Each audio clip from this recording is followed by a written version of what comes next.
to be here, to stand beside, of course, Secretary McMahon, Attorney General Bondi, these amazingly brave athletes, Representative Libby. But truthfully, I'm frustrated. I'm frustrated that we have to be here, that we as women have to stand before you all on national television demanding equal opportunities, demanding privacy in areas of undressing, demanding safety in our sports. Amazing to me that we are still here fighting this fight, that the Democratic Party has really doubled down, tripled down, quadrupled down on their ridiculous stance, but that's exactly what they've done. Let me tell you what sports has done in my life. Of course, in terms of athletic achievement, I very proudly finished my career as a 12-time NCAA All-American, a 5-time SEC champion, actually the SEC record holder in the 200 butterfly, making me one of the fastest Americans of all time, a 2-time Olympic trial qualifier, SEC Scholar Athlete of the Year, SEC Community Service Leader of the Year. The list goes on, but again, just to really reiterate, it's a lifelong journey. It's how I met my husband. It's what gave me my lifelong friends. It taught me how to be a leader. It taught me how to set goals and work to achieve those goals. All things that, of course, I'm utilizing in my life now beyond sports, that leadership in Maine, Governor Mills, Democratic leadership really across the nation, that's what they're denying girls and women of. I'm sure you guys saw the clips and the visuals that surfaced following President Trump's executive order signing of this EO, barring men from participating in women's sports within any educational program that receives federal funding. And it was the most amazing thing to be there.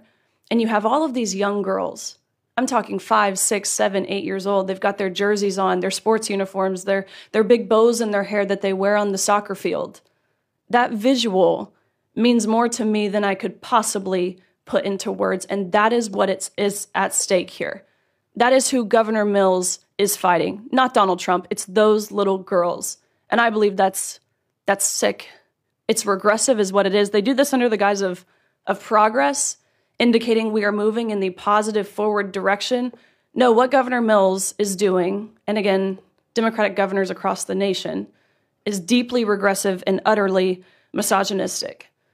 Over the past 3 years, I've had the opportunity to speak to countless girls in Maine and again across the country, countless parents, coaches who all virtually say the same thing. Why wouldn't anyone protect my athlete? Why wouldn't anyone protect my daughter? Why wouldn't anyone protect me?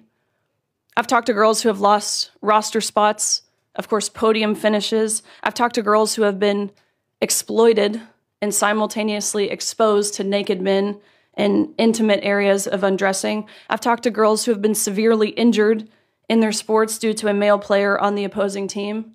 For crying out loud, we have a female representative from Maine, Laurel Libby, you just heard from her. She didn't tell you what happened to her. She lost her ability to vote and to speak on the House floor for defending girls and women, for posting about what was happening in Maine. No, this type of oppression didn't happen in Afghanistan. No, this type of censorship didn't happen in England. It happened right here in America under Democratic leadership. Again, this isn't progress. I would describe this as betrayal. Let this be a notice, these actions that we have seen put forward today by the Department of Justice, by the Department of Education, to all other states who are not willing to comply with federal law, that federal law being Title IX, which is very clear in how it was originally implemented, or at least it should be. We never knew we had to define this word sex until these both elected and unelected bureaucrats started to go through the back door and reinterpret this word to mean what they want it to mean. Originally implemented in 1972, it was only 37 words, very brief. Ultimately, of course, preventing sex-based discrimination. Let this be a notice. California, Minnesota, the likes thereof. If you do not comply with federal law, you do not get to reap the benefits of complying with federal law. Of course, one of those benefits being receiving federal funds. Women are protected and recognized under federal law, again, that law being Title IX. The U.S. government under President Trump, including the Department of Justice, including the Department of Education, will not stand by and ignore when the federally protected rights of women and girls are being violated. Again, that encounter between Governor Mills and President Trump went viral for really all of the right reasons. I think she thought she had this mic drop moment when she said, "I'll see you in court." Guess what? You will, because President Trump is a man of his promises. That was his campaign slogan. That's what we've seen delivered. Promises made, promises kept. This is another one. People, the American people, girls, women, boys, men, old, young, white, black, gay, straight, none of those identity factors matter. We want transparency and we want accountability. Again, we voted overwhelmingly in favor of that on November 5th. And accountability is back in the White House. So I stand before you all today, and I thank you, again, Secretary McMahon, Attorney General Bondi. I thank you on behalf of course, myself, but I think more importantly, my younger sister, of all the women and girls who have dreams, like I did when I was young, to achieve, to succeed in my sport and beyond. So thank you. Riley, thank you. And Zoe would now like to say something about your sport too, Zoe. So I compete in soccer and indoor track and outdoor track.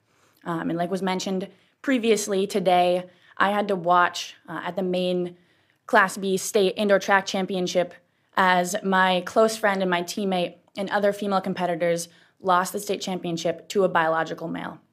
And this was heartbreaking for me to have to watch. And Riley said that it's betrayal, and that's what it is. It is the job of our elected officials to protect our young female athletes, and they have failed to do that.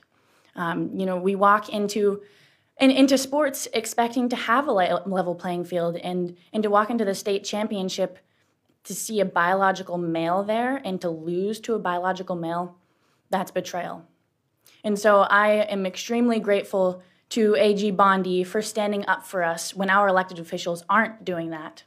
And on behalf of the girl athletes in Maine, I just want to say thank you all, and I look forward to having a level playing field back after this fight. So thank you. And Cassidy wants to say a few words. My first experience was when I was 13 years old. I was going to change for gym, and I walked into the locker room, and there was a biological male there. From that point on, my junior year, I competed in Nordic skiing and lost to a biological male numerous of times. I am fighting this fight for generations to come. And the fact that our governor can look the women of our state in the eyes and say, "I'm not going to fight for you," is heartbreaking, and it's betrayal, like Riley said. I just want to thank all these women standing behind me and President Trump for fighting for us, because even though my own governor isn't fighting for me, I know there are people out there fighting for me. Thank you, Cassidy. It takes a lot for these young women to be standing up here saying this too. And again, I'm looking at their amazing parents in the front row who have supported them, who I've gotten to know, who are protecting them every step of the way and telling them that they have a voice to stand up for themselves and future generations of young women to come and many athletes. Gates, should we take some questions? Yeah, absolutely. Questions? Mary Margaret, Daily Wire. Thank you, Attorney General Bondi. I wanted to ask if there's other states that you're focused on. Which ones are next for these types of abuses, including men and women's prisons? Well, first,